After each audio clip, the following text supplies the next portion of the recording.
Hi everyone, today we're going to look at some rectilinear motion problems. So in a rectilinear motion problem, an object's moving in a straight line.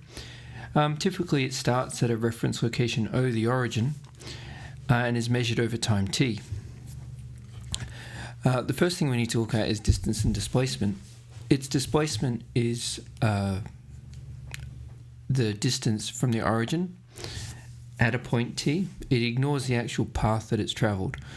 So in the case below, we have an object that's moved from O out 4 meters, maybe it's hit a wall, and then it's come back a meter. If it took a second to get here and another second to get there, its displacement after 2 seconds is 3 meters. That's how far it is from where it started. Its distance, though, is 5 meters, because it's actually travelled 5 meters to get to this position after 2 seconds. So, S would equal 3 meters, that's its displacement. The distance would equal 5 meters, that's how far it's travelled. Now, if you've done some physics, you'll know about scalar and vector properties. A scalar property just has a magnitude. So, in this case, distance is the scalar property. It will be positive because it measures how far it's travelled.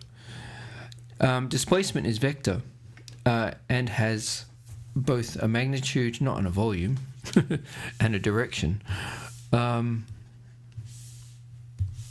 Oops.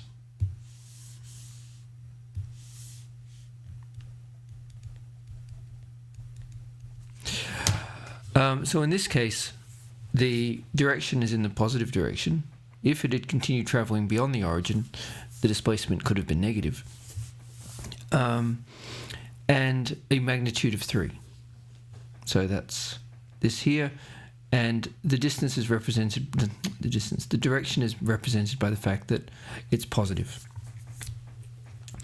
Okay, which leads us to the next part of rectilinear motion.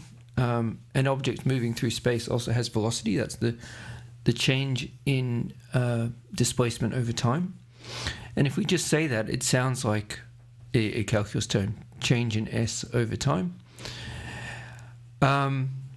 Which allows us to define it as a calculus term. Velocity does in fact equal ds dt. And similarly, we can find out the displacement if we find the antiderivative of the velocity, or if we integrate it, if we use next year's terms. So a positive velocity indicates that its displacement is increasing over time.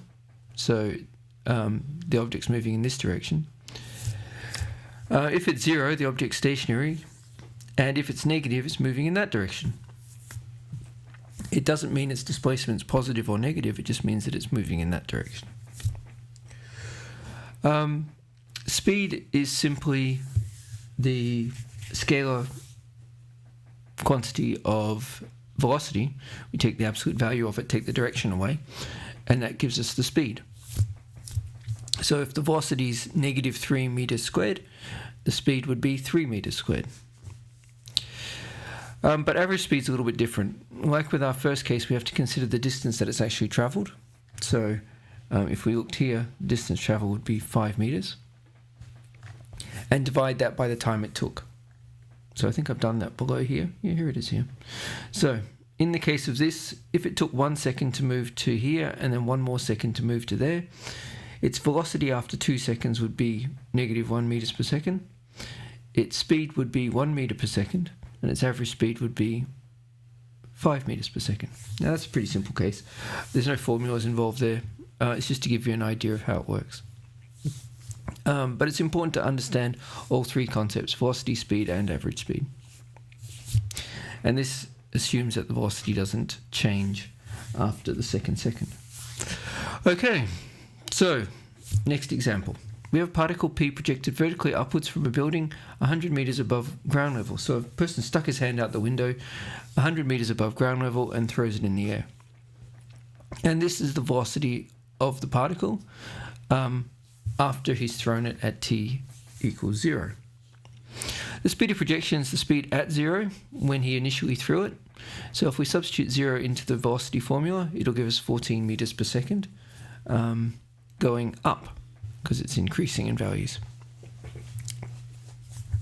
So we'd expect it to be if the velocity was constant, we'd expect it to be after the first second 114 meters per second. But as we know, it's not, so it's going to change. After 3 seconds, where is it?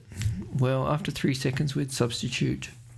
Well, we have to find a few things first. We haven't got a distance formula yet, so we're going to have to find it. Not the distance, the displacement. The displacement formula is equal to the integral of the velocity formula. Did we talk about that yet? Yeah, we did. So if the velocity formula is 14 take 9.8 t, we take the integral of that, or anti-differentiate it, which gives us this equation here. We know that at t equals 0, the height was 100, so we could substitute it into this formula to find c. C is simply 100. Once we have a formula for displacement, we substitute x equals 3, t equals 3 in, and that gives us 97.9 meters.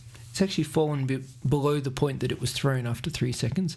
It must have reached its max height and come back down. So if we want to find the velocity when it hits the ground, we would need to know when the displacement